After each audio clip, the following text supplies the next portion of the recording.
Well, we finally lost a game. We lost a game. We conceded some goals, and so there we are. We've lost. We shows we're human, but we are still 11 points clear of third place in the automatic spot. 16 goals better off with our goal difference and have a game in hand. And as Jeff Delacruz pointed out, from the two games against Plymouth, we even won that 6-5. So it's not so bad. But we did lose. So I'll go to Steve first. Steve, do you want to show your shirt? Because we were going to have some special guests on the show tonight. We got the Sol Bamba. It's the Sol Bamba lymphoma shirt they sold, I think, around the time when he passed away. I dug this out tonight specifically for that. So bit of promotion. It's a nice gesture anyway, and obviously the people who are involved with that, the Sol Bamba stickers, which you'll find on Facebook, they're raising funds, and obviously it was with the blessing of Chloe Sol's wife as well. So it's a lovely campaign. 100% of profits donated to lymphoma action in Sol's name. God bless him. Steve, going back to the weekend. I know your health has not been the best recently. I'm guessing maybe it wasn't the best way for you to spend an afternoon. Yeah, that's a fair comment, Steve. I think the main point I wanted to make coming out of that is that whenever we've lost a game this season, we have come bouncing back quite well. Blackpool's a particularly poor performance. I was up at Blackpool for it, and we did turn it around after that. Last game we lost before Saturday was at Lincoln, which is 12 games ago in the middle of December. That seems ages ago. I think we didn't defend very well, I didn't think, on occasions on Saturday, and that's what did us. We stayed in the game pretty well due to the excellence of Ollie Tanner and Amari Kellerman. It's a shame that we didn't score immediately from the kickoff after the first goal. When Ollie Tanner hit the post, it came back to Amari Kellerman, and somehow the goalkeeper managed to turn it over the bar. Kellerman's second goal was one absolutely fantastic strike into the top corner. But I think that did kind of flatter us because we weren't really at the races, so to speak, in the first half, and we went in at 3-2. The fourth goal killed us, obviously, though we did batter a bit in the second half. But I think that the damage was done. And again, we made a comment, I think, on a previous edition of the Cardiff City Phone-In about how poorly Plymouth defended against corners, particularly against Lincoln, when Lincoln beat them 4-1, I think, there. And we were undone by some crosses into the box. I'm not sure if the personnel were wrong. I don't want to criticise BBM, certainly not going down that route. But I think that it's done. We've got to learn the lessons from it, as we learned lessons from the poor performances earlier on in the season. And let's hope we can bounce back starting on Saturday at Doncaster. All right, thanks, Steve. Richard Davis, we got two Richards, bear with me. Richard Davis, it seemed like, I was saying to Steve before we went live tonight, I think they had 8 shots on target, they scored 5 goals. So every time they went forward, and they hit the bar, I think, every time they went forward, they looked like scoring. So that's really strange, Richard, isn't it? Because if you compare that to the beginning of the season, I was going to talk to Steve about earlier, I think we went 10 games at the beginning of the season without conceding a goal from open play. So what's it all about? I think it's complete opposite, because when we played at Bradford, we were very good in the first half attacking. When we went into the lead there. Second half, we defended really well, defended our box well. On Saturday, we just didn't defend well as a team. We lost for their second goal. We lost the ball outside their 18-yard box, and they broke down the other end and scored. And then, if you think about the third goal that went in, we just didn't defend the box well at all. So it's like for 3 of the goals, we didn't really sort of defend our box that well. I just didn't think we defended well as a team. It's one of those days, isn't it? It's a bit of an off day. The striker who scored twice, he played again when we were up at Port Vale. He battered us up there, didn't he? He really gave us a working over up again when we played at Port Vale, and we were lucky to come away with a point at that game. I just think it's one of these things. You're not going to win every game, are you? I think we should write it off. Personally, I think we could have gone, as Steve said, after they scored the first goal, within 30 seconds, we've hit the inside of their post. Perry NG's had a shot just before half time, which could have made it 3-3. We had two close opportunities in the second half before they broke away and they got their fourth goal. So it wasn't like we were out of the game. We just didn't defend. I don't think we just didn't defend well as a team, which is very unlike what we've seen so far this season. And I think you're going to have games like that. Plymouth have been on, to be honest, they've been on, apart from the defeat against Lincoln, they've gone on a reasonable run of form. They were bottom. They've had a really good run of form. They're about 4, 5, 6 points outside the playoffs now. Yeah. So they have, they put a decent run together, aren't they? And it's always a hard place to go down and play at home park. Anyway, our record isn't the best down there. I don't think we haven't won there for a while, have we? So dust ourselves off, and let's see how we bounce back on Saturday. I think we'll win on Saturday. So if this was one of those talent shows, Richard Lewis, we'd have a Mr. Angry on the panel just about to kick off now. Put the boot in. So I'm just putting that out there, yeah. But as I go to you, I just call up this comment as well from Martin. Was Saturday's performance a one-off? We got to hope it was, or is it symptomatic of a fundamental weakness against strong, physically aggressive teams? Do you want to incorporate that into your thoughts, Richard? Well, Saturday I was Mr. Angry after the final whistle. I was quite annoyed, to be honest. More because at 3-2, I said to him, I was watching it with my son, and I said to him, "We're going to win this 4-3." I had hope, and Perry Ng had a shot from distance that was tipped over. Alex Robertson went close. I think Rich touched on a few of our chances there, and we were really in the game. And then it just felt as though we were getting peppered by these balls into the box. Even the commentator made the comment, "They can't score again, can they?" And they did, and it felt as though every time they were putting the ball in the box, we were under this constant pressure. And I was cringing, almost thinking, this is going to be another goal. So like Martin's comment there saying about physically aggressive teams, they were physically aggressive, and they've obviously found a chink in our armour in a way to beat us, by playing that way. It's and I just feel as though sometimes as well, all successful sides are built on a solid centre-half pairing and a goalkeeper who build up a relationship throughout the course of the season. And sometimes, yes, one of them will get injured and come out of the team and someone else will take his place. But when you think of all the successful teams of the last 30, 40 years, they've all been built on solid goalkeepers and successful and a pairing at centre-half who are 1 and 2. And I don't feel as though we'll all have a preference, but I don't feel as though the manager knows his 1 and 2. Well, I think everyone is 1 and 2. If you excuse the pun, in his defence, as far as I know, I think Will Fish was carrying a knock. I don't think he was fit, and I think Dylan's on the way back. So maybe that was saw as his fittest starting partnership. Yeah, I mean, I didn't know that. What's that, sorry, Rich? Do you think we missed Ryan Wintle in the middle of the park? Definitely, yeah. We'll come on to that. Definitely. I thought that was quite crucial. Yeah, I agree. Totally agree. I get the point you're saying as well, Richard Lewis. There, I totally agree with you on that. That throughout the season, it's a central defensive partnership. You've got a couple of good defenders together. I know, like former City players, I'm sure, but people like Jason Perry, I've heard him saying the same thing. You get your central defence pairing together, and you work on that, and he has arguably changed things around a lot.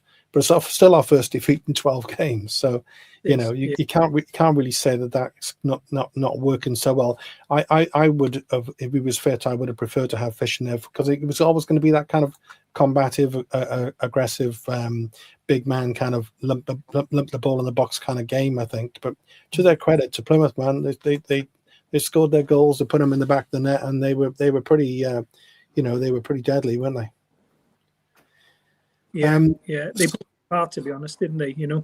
Yeah, and then all in all, overall, they absolutely cannot say they didn't deserve the win, and they're also on an incredible run, Steve.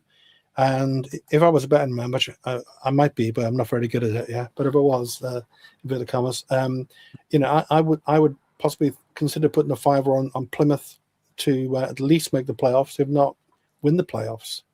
They're looking like they're that side to me who are coming from nowhere, Yeah, an interesting potential wager, Steve. I have to say, if I were a betting man too, which obviously I'm not, I think it is something quite tempting. However, some of the comments I've seen going through, I think one of them referred to the fact that the Plymouth might not might actually be doing so well over the next few games because they may have shot their bolt a bit with the performance on Saturday. Can I go back to what Richard Davis said as well? I was at Port Vale, and I do remember that they did bully us a little bit, and we did get away with it a little bit, getting the draw out of the game. But I think to say that we struggle against aggressive sides is potentially a problem. But we did bounce back, and we have played a number of physical teams throughout the season, and we have beaten them. Again, I know that Suze has just said there before Saturday we were joint best defence. We also had the best goal difference, and I know Lincoln with their impressive win on Saturday have now caught us up on the goal difference as well. But I think the telling factor is here. I'd rather win the championship, obviously, but the most important thing is we get promoted, and we get promoted automatically. And we're still 11 points ahead of third place, and we got a game in hand on them. And 16 goals. Yes, absolutely. Yeah. So even Cardiff City, we shouldn't. We should. We were looking at any other team in that league table, right? We said those top two up, wouldn't we? We would, Steve, wouldn't we? Go on. Absolutely. Look at Cardiff City. You think twice, just because I'm sorry. I'm generally Mr. Cup half full, as you know, but I've still got the thought of 2009 when Preston overhauled us with three games, 9 points, and 18 points behind us. Well, that wasn't 16 goals, was it? Come on. No. They put 6 past us, didn't they? And that cost us that. Yeah. And we conceded. Yeah, that was a really weird one. No, it's bonkers. Yeah, they had a 12-goal swing in that game, didn't they? As a result of that. Was that the game? Was that game, Steve? Am I right in thinking this now? Was that the game after the last Ninian game? It was. I think it was just before, because I think we lost the last game at Ninian 3-0, didn't we? Yeah. But the thing was, in that game we missed a penalty. And terrible. Even at Preston, we missed a penalty in that 6-0 defeat. Yeah. And one of those goals gone in, we'd have been fine. To digress further, do you remember that season as well? Eddie Newton, Eddie Johnson. Johnson, yeah. Eddie Johnson. You mean Eddie Newton, the winger? Yeah. I'm sorry, I'm getting confused. Eddie Johnson scored in the 4-1 win against Derby, and then in added time managed to slice the ball into our own net, and he didn't mind at the time. Oh well, 4-0, 4-1 doesn't make any difference. We didn't make the playoffs that season because of one goal. So you could have put it down to any of those goals, missing those penalties, or Eddie doing that. But I obviously loved Eddie. We all loved him. He didn't do much, but we kind of loved him. Yeah, absolutely. But go back to your point, the original question. Yes, you're right. Anybody else looking at this would say, "Oh, Cardiff are up," which is 20 to 1 on. I think with Bet365. I think we were 30 to 1 last week.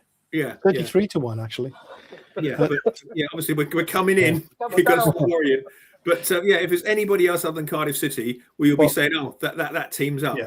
So I'm trying to think that way. Rich, I'm going to come to you in a second. I want to start with Steve, and I'm going to want to go round on something, if that's okay, because we need to mention this. Thanks, Jeremy. Evening all. I hope you're all looking forward to joining Thursday's fundraiser for Don Murray's GoFundMe appeal at the CCS on Thursday evening, 6:30. So actually, I'll start with you, Rich, and I'll go back on to Steve. Is he before your time, Don Murray? Do you have members of Don Murray? Is that me, Steve? Richard Davis? Davis. Don Murray was just before my time, but he did play for the Welsh League side. He was still at the club, wasn't he, in some capacity? He used to turn out for the Welsh League team into the early 80s. My dad spoke fondly about Don Murray. There's a bit more info coming in on it there, Rich, as well. Hosted by Rob Phillips. There's a great list of guests, including Roger Gibbons, Jimmy Mellon, Terry Boyle, Lee Jarman, Tarky Mikalev. I'd love to get him on this show. Chris Pike, he probably couldn't be bothered to come on, but it'd be nice to get him on as well. And Paul and David Giles, and of course the great Gary Bell. So it's nice in its own right, isn't it, Richard Davis? Just to see that coming together, and what a horrible, terrible health situation that Don, bless him, is in. It's a dreadful illness, and if you think probably if Don Murray played football at this time, around this sort of time now, ex-players would probably get the best of care. It's a shame, really. The club, what they looking to raise, 25,000. They could take £1 off. Why don't they just contribute £1 from one of the attendances? per person. Good call. And help fund it. Someone who played over 400 games for the club, led us into some really memorable European nights. They can't find 25,000. I think that's poor from the football club, to be honest. But as we all know, they haven't been very good at looking after our ex-players in the past anyway, have they? So when Phil Dwyer sadly passed away, it was they didn't do much for him, did they? Really, it's quite sad, personally. But it's a great evening by the trust as well. Yeah. The trust to step up and help put this together. I know Mike Spear. He's been heavily involved in sort of like getting the prizes together as well from the trust. So yeah, hopefully it'll be a really successful night down there. And, yeah, so that's those the players there as well, the servants of the club. Yeah, and good on the players for obviously supporting as well. And Steve's got the lymphoma top on, and we're talking about Don Murray, so it's it's good that football can be one of those sports that does give stuff back. Richard Lewis, I guess, and you haven't got any memories of Don, or you would have been a mere thought for the future, I would think, at the time. Yeah, no, only what I've read and sort of clips I've seen, just just read up about him. But I'm just just echoing what the guy said. Really, it's awful sad, isn't it, that the situation that he's in, and like Rich Davis just said, then that sad that the fact that the club can't just make a donation. It's not as if they're short of money, or there's people involved in the club who are short of money, But I'm just looking at some of the names. Rob Phillips hosting. He's absolutely brilliant, Rob. And I don't know if you've seen his podcast with Nathan Blake. That's a really good one. And some of the names of the people who had attended I've met and enjoyed their company. David Giles is absolutely brilliant. I think if anyone, I'm sure you guys have met him many times, but if anyone hasn't who's watching this, just try and go up to what they call that stand in the grandstand. Try and go up there sometime in the hospitality and just spend half an hour with him. He's just absolutely brilliant. So for anyone going, they're going to have a great time looking at the guests who are there. So I know a couple of people who are going. So yeah, it's good. It's all for a good cause. But like I say, disappointing that the club haven't done more really for that. Well, I think the club would probably argue, Steve. I guess they would argue that they've promoted the appeal several times during the match and drawn attention to it. I think they might have put something in the program and this, that, and the other. So they've kind of tried to promote it. Yeah, they could say that. To come back to your previous question, I did actually see Don Murray play. He played in the first ever Cardiff City I went to in 1972, where you mentioned Gary Bell earlier. Gary Bell scored the first goal in that game. Gary Bell scored the first goal I ever saw Cardiff City score as well. So let me let's have a more mature older person's conversation then, just a little bit, yeah. Because I was saying Richard Davis when I interviewed Gary Bell the other week and shared it, and I thought he'd played. My memory was that he'd played in that shirt, but he was actually just before that. But during that time, so I started going down the city. It must have been late '67, something like that, and. We got into that time then, Steve, didn't we? Where we had, Jimmy Schooler and all of that, and that back four, and the team that we had. And it's funny the number of people of my age or thereabouts, not that you are, Steve, I don't think you're not quite there, but who that team was so kind of special to them, and those players are that special. Yeah. Even now, if I'm picking an all-time City team, and people like Don Murray and Gary Bell in particular. Kind of right up there for me. Don Murray was a very, very special footballer. You don't see those footballers around much these days, I don't think, Steve. Yeah. You don't. But then going back to then, perhaps it's an indication of how sad I am. I mean, I could reel that team off. It was Irwin, Dwyer, Bell, Pethard, Murray, Leighton Phillips. I won't go on any further. But that was a team. I was enjoying that. First, I could go on.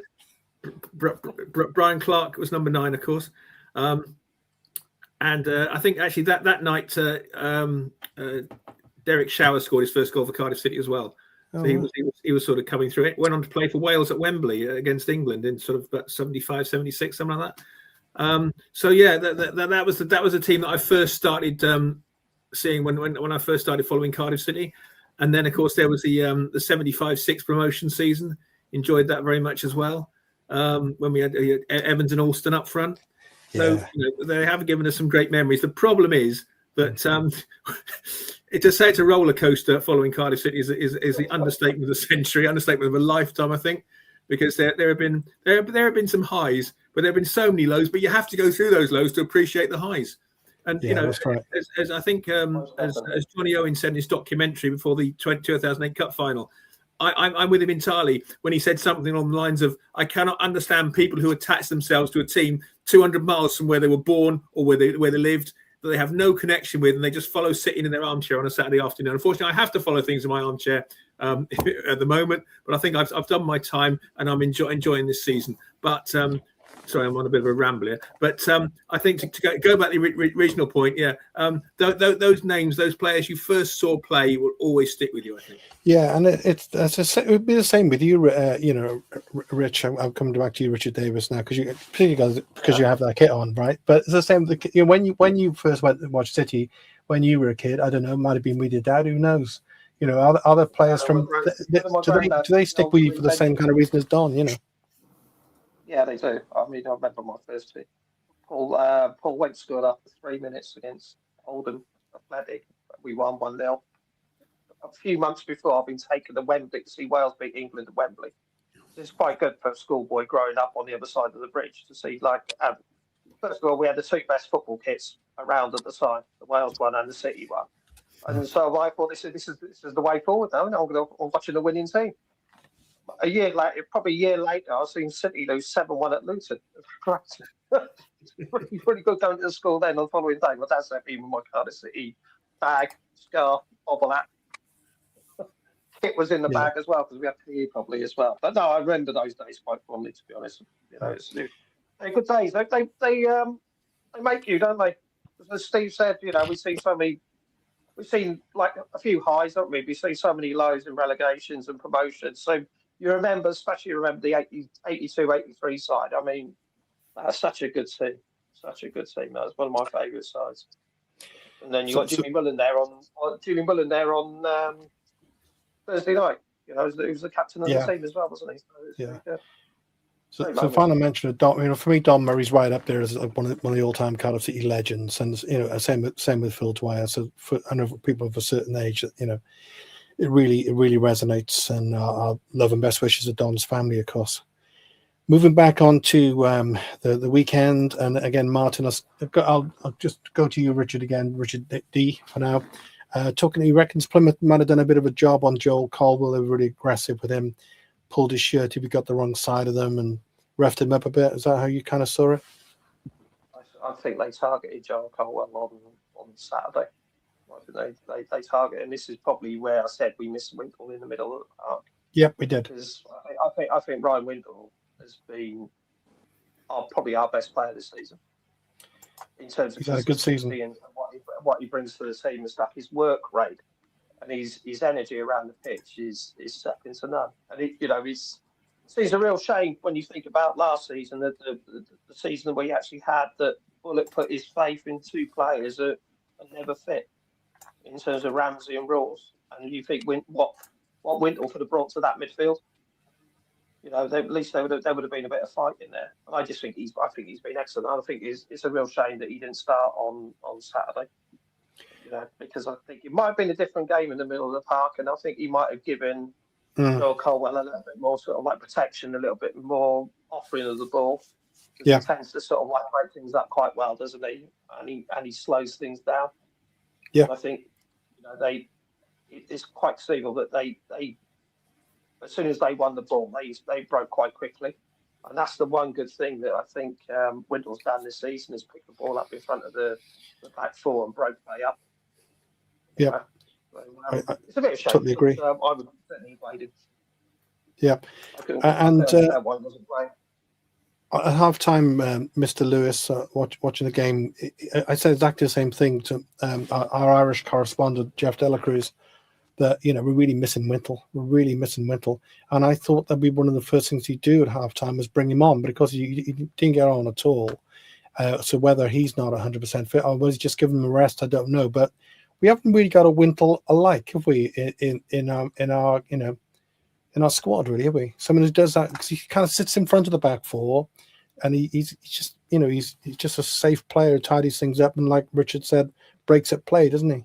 He's just a protector, isn't he? He's almost like a midfield anchor. Doesn't really want to get forward. He's happy just to sort of patrol around that halfway line, drop into our box, help fill in. I've never been his biggest a fan previously, but this season he's been excellent. Like Rich Davis said, he's been absolutely brilliant. He's probably one of our best players this season. At half time when he took off Turnbull, I could see the Turnbull was going to come off. It was pretty obvious he was having a bit of a stinker, I think. But and I was happy that he brought on Ruben Colwell. But in hindsight, because I thought, well, great, we're going to go for it. And there was signs there that actually we were in the game, and that was a good positive change. But I think in hindsight, it would have been better to put Wintle in. And you're quite right, I don't think we got anyone like him. I mean, last season we had Callum Chambers playing that role, didn't we, for a lot of the season? The only other one I said to my son on Saturday was a name that we brought up, and I said, I wish he was still at the club, and I'm still disappointed that we released him, was Andy Rinomhota. And I was a big fan of his, and I kind of think that he could have done that role. I'm not saying he would have been as good as Wintle. I know people liked Rinomhota, some didn't. What I will say is that like I got Players Player of the Year last year playing right back when he's a holding midfielder. So, but then we did have Callum O'Dowd at a left wing, at left back. So, totally, Steve. I think I think it was a game for Wintle, and I do think that it was. We needed that calming influence in midfield, someone to break the play up, someone just to upset their rhythm a bit, Plymouth, because they were walking through us sometimes. They were too powerful, too strong. They were targeting Joe Caldwell, and they really put us to the sword. It was frustrating. It was a frustrating afternoon for me watching that, to be honest. Thanks, Richard. Steve, I've just got to show some of these comments are coming back in about those days of Don Murray. There's quite a few people have responded. Loads of comments. Martin Ryan loved Don Murray. Chest out, red faced, nobody went past you. It was a slightly different game in those days. It could be tactically a little bit different. A couple of people have actually named the full lineup, and Peter King gets a mention because Peter King, because he scored that incredible goal. Wales KTF, we know who you are, sir. There we are with some players from those days. Because Davis in goal here, Davis, Fred Davis. The European experiences and all the rest. I know that there was that unfortunate thing with Fred Davis and one of those, but amazing days, really. And they're talking all about that. And they're also talking about Ronnie Bird, Peter King. Anyway, coming back to the present day, I thought I'd just share that with you, Steve. So just from Steve Wiggy Wiggins' point of view, I think he must have been slightly before me because I never actually saw John Toshack play for Cardiff City. He'd gone right. I arrived. I did. I was still thinking, I talked about this the other week, 110,000, 110,000 now. It was not 110,000, 71, I think it was. It's different, but it was still, for me, absolutely paltry for the career you went on to have. Wintle was a better player than Siopis. Siopis was the manager's favourite. It's funny with Ryan Wintle, Steve, because he's come and gone, hasn't he? He was... he went out on loan. We're all saying, why is he out on loan? He came back. He doesn't do very much. And then this season, he's just been, he's just one of the first names in the team sheet, I think. Now. I think I'd agree with Richard Lewis there that if we were to vote for a player of the season now, I'd be voting for Ryan Wintle. He's been superb. I think that David Turnbull has definitely improved this season. However, I don't think it was his sort of game on Saturday. We're not sure, obviously, if Wintle wasn't 100% fit. That's why he was put on the bench. But again, he's turned in some fantastic performances this season, and he has played really well there. Again, as Richard said, Callum Chambers played that role to some effect previously, but I think Wintle's coming to them. He was at Millwall pretty well. He was at Millwall the whole of last season, wasn't he, Wintle? So it's really, really difficult to see why he wasn't in there. But we've got to, as one of the comments that went on the bottom said, we've got to trust in BBM and trust that we can bounce back from it. Yeah, like John Wilkins is saying there as well. They went 4-4-2. They pressed us. They harassed. They wanted it more. Again, like a lot of people saying, I totally agree, John. We definitely missed Wintle in midfield, and Turnbull is not really his natural game. He just didn't seem to get into the game, Steve, really, did he? On the weekend. No. He was noticeable by his absence, but was it because where you were playing? Was it because, as John just said there, the way that Plymouth played against us? We can't say it's all Cardiff doing negative things. Plymouth did kind of a number on us, and they did a number on us, didn't they? One of the previous comments about them negating negating Joel Colwell. It reminded me of when 2 seasons ago when Luton beat us and they completely negated Ruben there. We went there for a night game and they completely blocked Ruben out of it. So again, they did a number on us, and it's how we react to it now. One thing to say about Ruben when he did come on, which is good. He looked fantastically fit. He looked really really up for it and mobile and fit. So, and I'm sure he isn't 100% yet, but he looked like he's really getting there. I don't think we've heard any word at all on Yusuf Salak and any likely return, or even Isaac Davis, Richard Davis. You heard anything? No, he's back. I heard Salak is back in training at the moment, isn't he? He's back. He's back training. Isaac Davis, I suppose there's a concussion protocol, so I think it might be 2 weeks. So he possibly should be back this weekend if he's fit. There was a comment from BBM I read today that Salak, as you say, Rich, has started training again, and Isaac should be available for Saturday. Okay, that's good. Make sure he's okay, heading. Yeah, because the physical side of his game is that, and that's what when you think of it, we lost him against the Stockport game, but since then we have gone on a decent run, haven't we? We've won all the games apart from the Plymouth one, so we have done. We've done a bit and obviously Burton, but we have been on a good little run without him starting. So we probably need. I'm surprised we didn't bring someone in the January window, to be honest. Well, that's a good comment. That's an interesting comment. Knowing that he's potentially going to be out for a while, that you need that physicality up front because he does battle, he does pull defenders around, doesn't he? We have worked our way around teams that have tried to play football against us, but they can't. Which I never thought I'd say for a long time. It's quite good to be able to be playing football, and outplay your football teams. So we certainly. But I thought even Callum Robertson might have had shown a bit more. Maybe his days are coming to an end at the club. I think they probably are. I don't think he sort of fancies him, does he? No, because if he's ever going to pick him, you'd think it would be now. But then Richard Lewis, I must stop having people the same Christian name on the show. Is with Kellyman. I mean, he could easily have had a hat trick. You could certainly argue he should have buried that third one. And he's got composure, hasn't he, in front of goal? He doesn't batter them, does he? He places them in the back of the net. And if you think about somebody like Liverpool with Mo Salah, he's no giant, is he? He's not even really an out-and-out striker. He's a little guy. He nips around. He's quick, and he scores goals. So maybe to counterbalance what Rich just said then about we haven't got an alternative. We have an alternative. We don't have a similar alternative to Yusuf. So we've had to change it. But like you said, it's kind of worked. It's worked out pretty well to the weekend, hasn't it? It has, and we've been free scoring really, haven't we? Since you loads of goals, yeah. I don't know how many we've scored. I know we've in that time since Salak's got injured, we've only conceded 5 goals, and then Saturday we then conceded 5 in one game. So, but yeah, in terms of going up the other end and goals scored and for looking in good for positions. Yeah, I mean, we think what did we score? 4 against Wimbledon. We did, and we probably could have. And they were really good, Wimbledon, in fairness. Yeah, they had a good go too.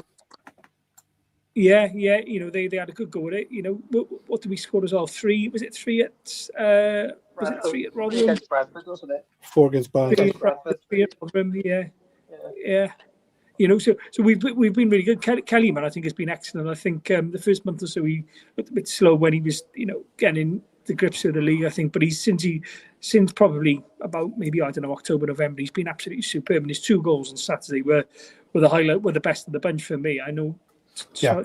Scored a good one for them. But I thought Kellyman's second strike was absolutely class. And Was. I've no doubt we're going up this season. I going to go back to a comment that Jonathan Wilkins said a few weeks back, might have been last week or the week before, that if we don't go up as champions, he'd be disappointed. I'm of the same opinion, because I think we've led the table for so long and so many weeks, and we've got such great talent in our squad that yes, the remit is to go up, but for me personally, if we don't go up as champions, I'd be disappointed. But I think, we've got enough there. I think we've got enough. I think we've got a guy in Callum Robinson who's 31. He's been on the block. He's played Championship and Premier League football all his career. He knows how the goalies. He's not the most prolific ever, but when you look at our bench every week, I often look at our bench and think, wow, our bench is that good that the manager leaves off a goalkeeper to include another outfield player, and takes that risk. So they must be good, these players, because he wouldn't do that otherwise. And I just hope that when we go up next season, we can get Kellyman back, because I think he'll be such a coup if we can get him back in the Championship next year. That guy's going to be the top. Well, he's probably, it depends on him and his age and his career progression. I'm sure he's capable, in my opinion. He's capable of playing Premiership football. Yeah. He might well want to have go in the Prem. It wouldn't surprise me if Chelsea do reloan him back out to us, though. They've done that with other teams before, didn't they? They did it with Gay. He went through that thing down the road for 2 consecutive seasons, and then they sold him for like a lot of money. Yeah. I think if they've got trust in him, in how he's playing, plus he's being used and they're playing him, I can't see any reason that he's not going to be playing for Chelsea first team, is he? So he's not going to break into the first team next season. So it'd be great to see him. I don't know. But they've got about 4,000 players, haven't they? Well, indeed. They got hundreds of players. I bet they don't even know if they got so many players. I'm really going to go clutching at straws now. It's my new sport. Yeah, clutching at straws. I'll start with you, Richard Lewis. Yeah. So, firstly, was it a penalty? No. Wasn't for me. I didn't think so. I think it was soft, and I think we've seen similar ones given against, or we've had similar things that happened to us this season not get given. So, in that aspect, no. And he gave it quite quickly, didn't he? But I thought the ref was quite good in general the weekend, but I thought he got that one totally wrong. Did you? Okay. I thought he was a bit of a poser, the ref, and he was trying to make it all about him. And I'm a bit I'm concerned. I'm still trying to find out who I pay my fine to, because I think he booked me on my settee with me and my son. He gave us a yellow card as well because he was card happy. That's what it felt like to me. But I wanted to say something positive about a ref for once, but it was just an attempt. That's okay. Well, yeah, I generally thought he tried to keep the ball flowing, and he was communicative with the players. But I didn't think, and watched it loads of times. Steve, was that a pen for you? No, it wasn't. But what you see, I don't think there was any way the Plymouth player was going to get to the ball. That's the first thing to say. So, secondly, you see it so often that the forward will sort of slow up and allow the contact to come. Yeah. So I think that's what happened. I also think there was a very similar incident involving Chambers when we conceded the penalty at Stockport earlier on in the season as well, where it was very, very similar. The ball came in, and you almost see the attacker is waiting for that contact, and they would then go over. I think the big thing about the ref, it was Darren Drysdale. I don't take any creams for the fact that he's from Lincolnshire. Lincolnshire is quite a big place. The fact that Lincoln City are big rivals, I don't think it's got anything to do with it. I thought I was clutching the straws. Absolutely. He's one of the more experienced refs in the in League One. He's refed several hundred games, I think. So he isn't one of the newbies. But again, come back to the original point. I don't think that was a penalty, but you can see why it got given, because you can see that the attacker is setting up something to happen, and that actually gives the referee a decision to make. Yeah, so there was contact, and there wasn't contact with the ball, was there? I suppose, but it just didn't look like it. I mean, if you can't challenge like that, blimey, what? I don't know. What's the game coming to? My first reaction was no, it's not a penalty. What's going on? When the Plymouth player went over, I did use an expletive. I have to confess. Did you? going over. That's very disappointing coming from you. I know, Steve. I'm very, very sorry. But I was in the comfort of my own home. I would say that. Yeah. But I think, as I say, you see them given. I don't think it should have been given. He did give it very quickly. Perhaps he should have considered it a bit more. Perhaps he should have, assessed in his mind what he'd seen. But again, you do see them given, and we've been the victims of incorrect decisions. I think we were on Saturday. Okay, let me go to Rich, and I got a follow up question. Just a straightforward question to the whole panel. So, Richard, was that a pen? Richard Davis? No, not at all. But then he booked. Who did he book? He booked someone for shirt pulling. He booked someone. I can't remember who he booked, but the Plymouth winger spent half the time hanging on. I can't remember who he booked. He booked one of our players, didn't he? But the Plymouth winger that they substituted at half time spent half the first half holding on to Perry and G's shirt for Ollie Tanner's, and he didn't book him at all. I think he might book him, but he took like about 4 or 5 in trying to pull NG back. In this league, we have come to realise the standard of refereeing is absolutely appalling.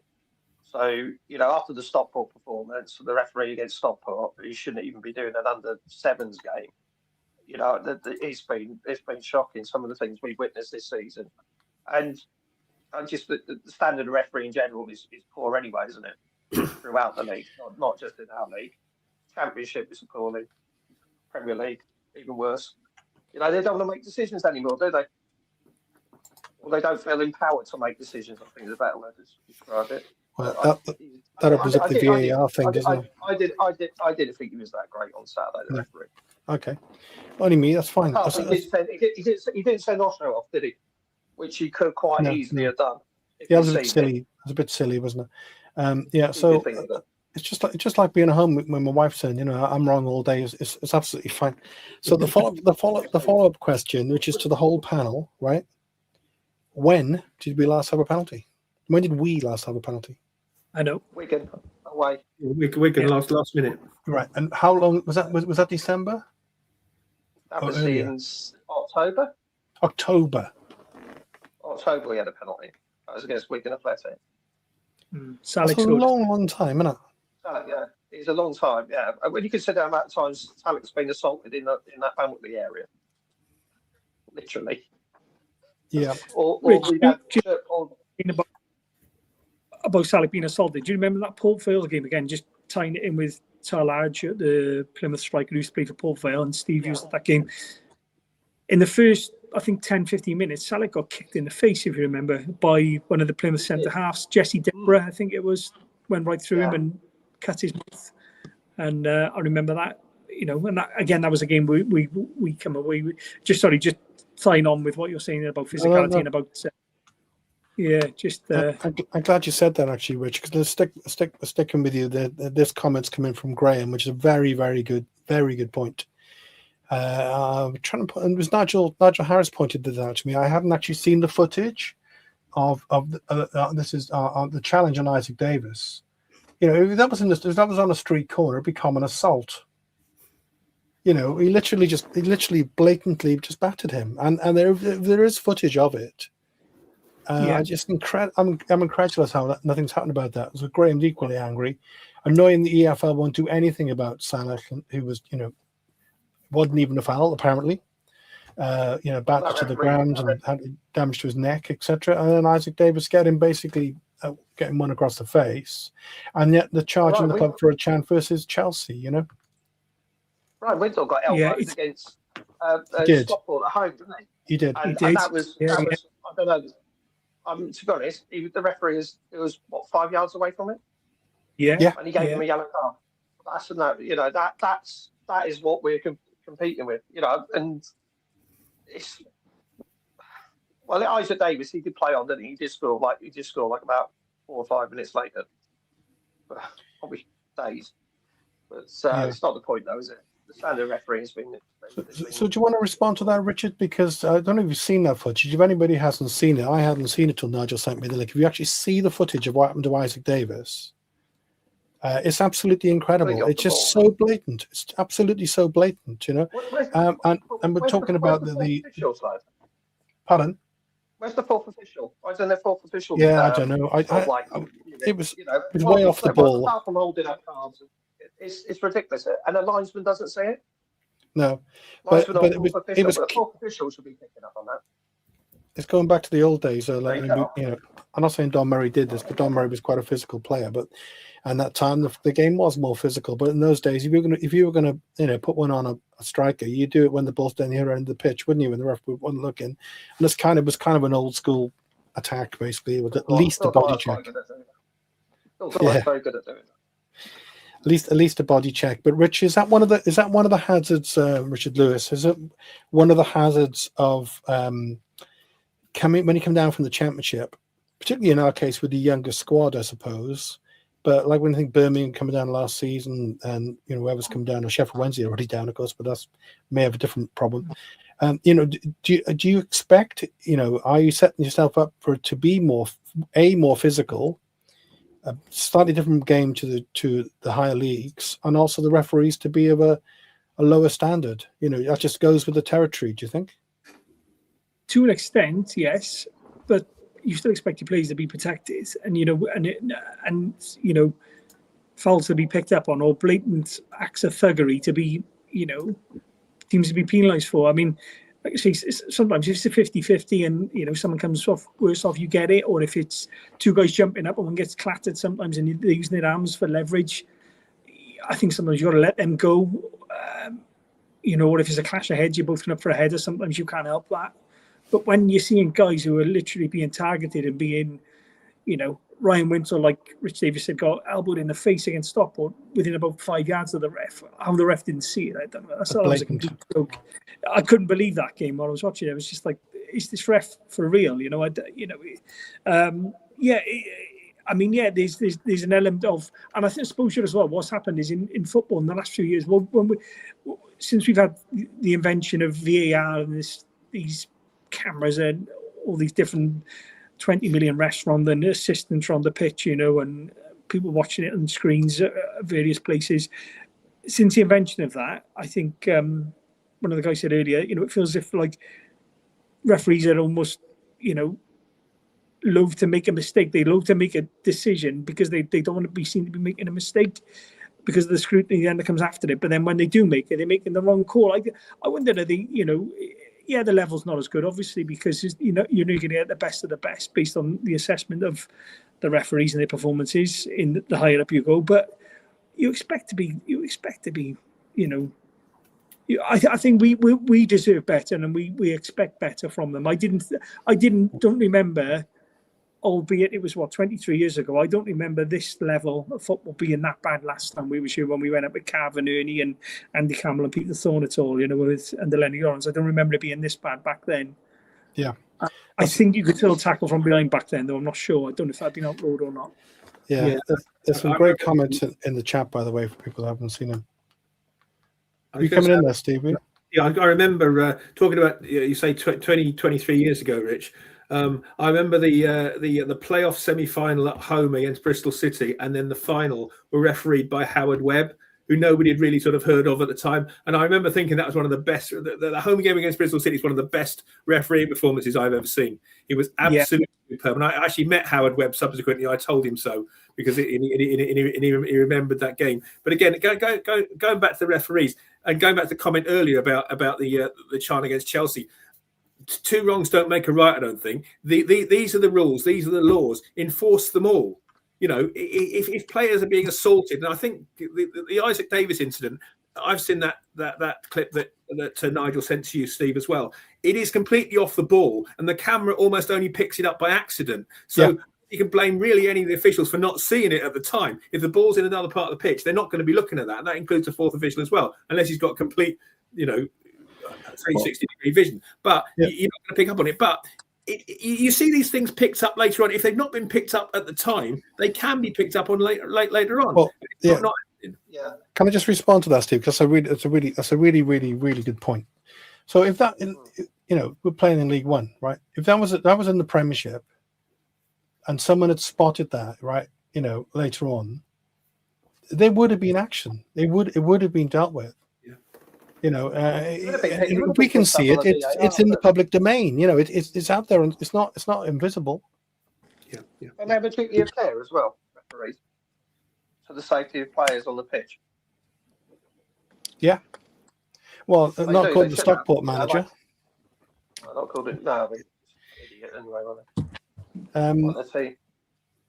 Also, Graham Richard Davis picked up on something I was going to come on to a little bit as well. Sounds like I'm really clutching for straws, which I am. But their other goal, of course, when they scored from a corner, it shouldn't have been a corner anyway. You know, it didn't touch our player, and it wasn't a pen. You know, it sounds like sour grapes and all that. But honestly, I think it's true. It was more poor officiating, to be honest.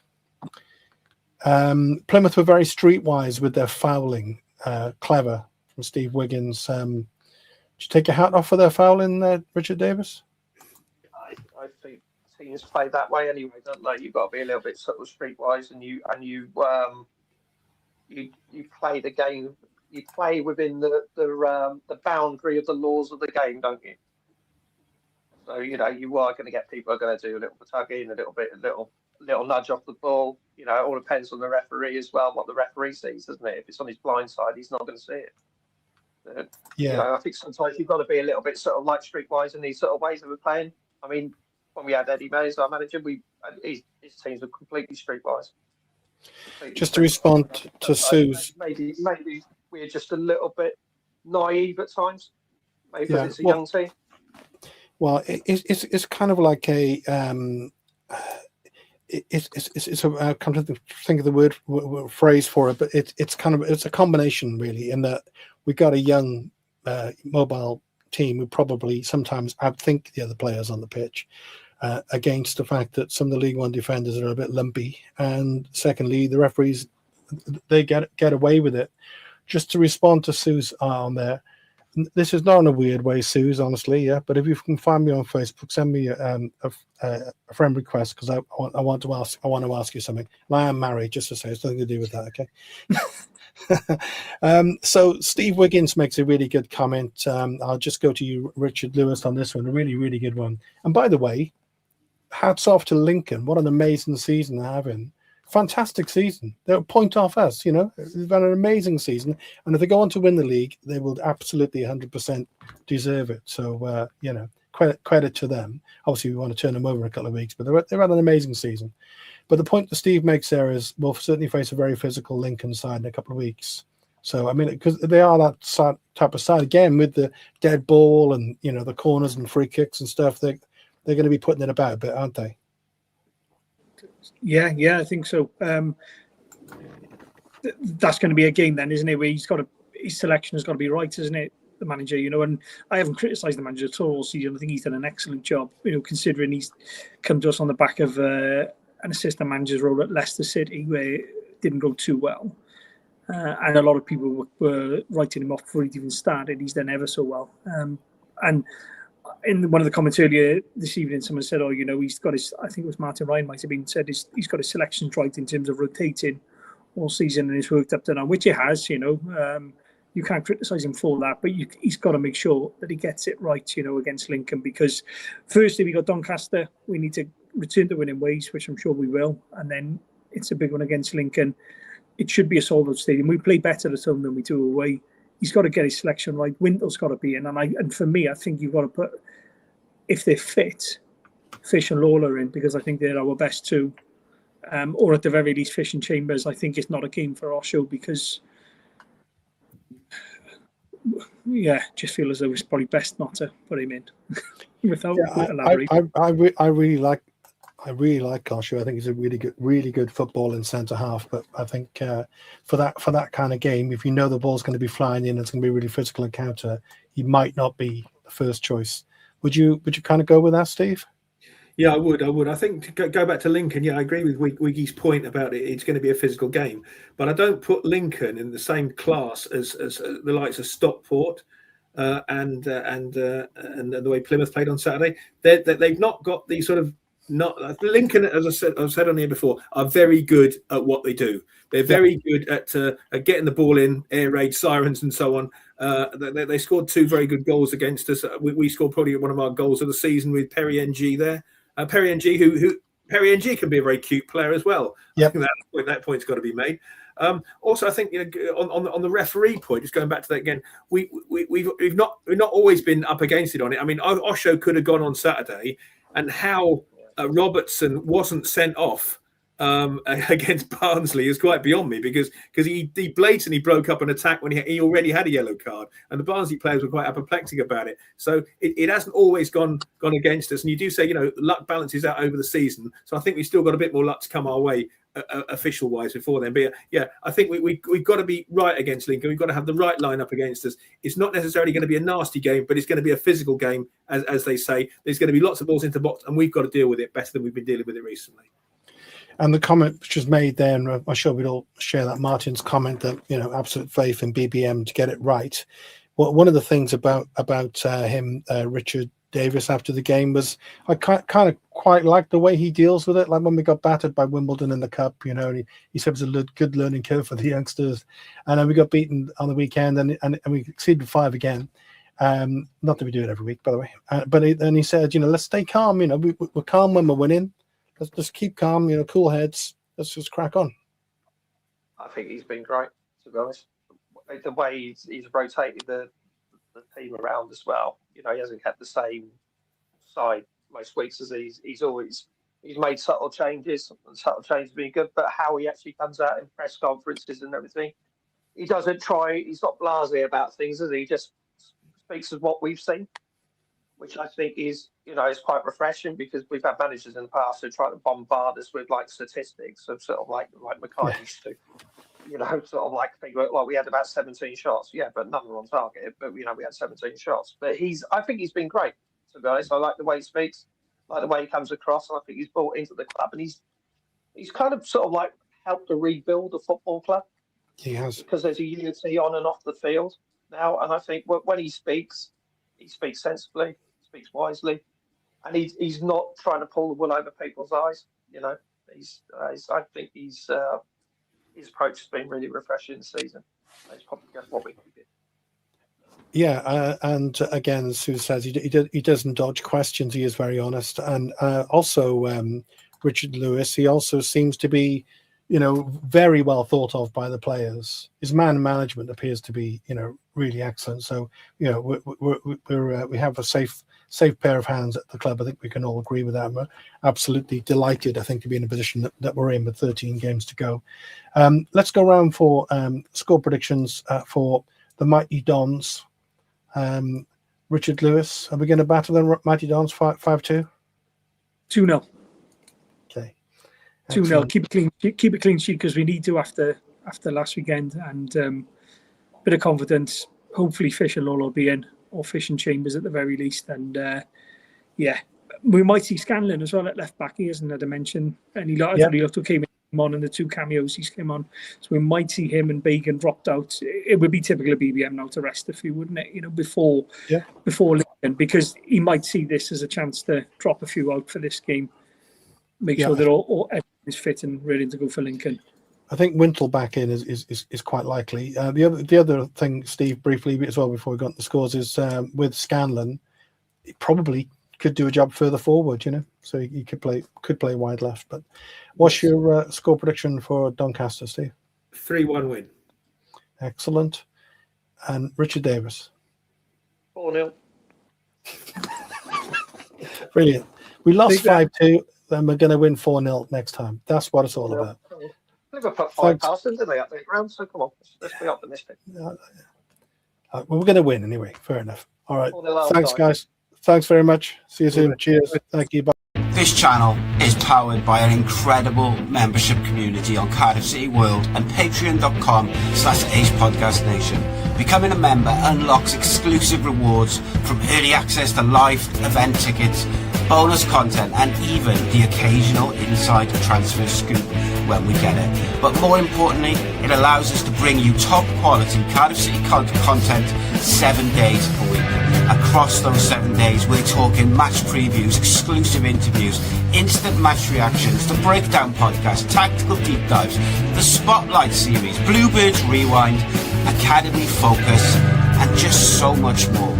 Led by myself, backed by an army of passionate Cardiff City fans, this is content created by fans for fans.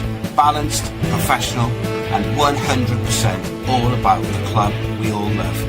If you enjoy what we do, then join the community today and support what we are doing as we help to keep Cardiff City World flying high.